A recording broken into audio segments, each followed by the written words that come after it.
kids don't know it, but without the Friends of Rogers, they wouldn't be on this cool field trip, with hills to climb, trails to hike, holes that are home to who knows what. What is that thing? I bet you it's a groundhog.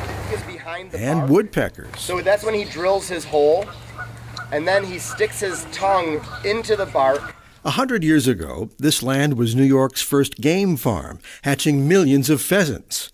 During the Depression, the Civilian Conservation Corps, camped just up the road, planted and sculpted the farm's bare fields into the familiar Rogers landscape. When the state quit the pheasant business, local volunteers led by the Rotary Club pushed for a nature center. The state said yes. The volunteers stuck around and became the Friends of Rogers, advising from the sidelines. Then, 5 years ago, state funding suddenly dried up.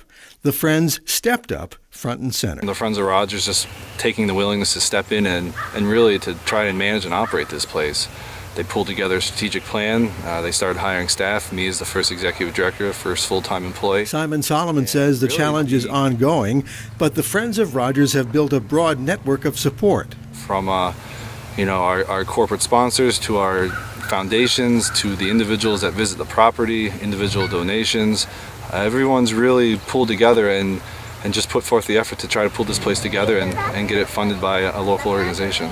Namely, Friends of Rogers, local but with a regional reach. We typically feel as though we hit upon at least a 60 to 90 mile radius.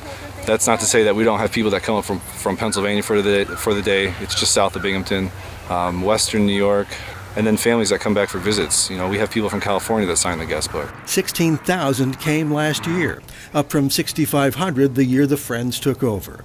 Each visitor at least a little more in tune with the natural world than before.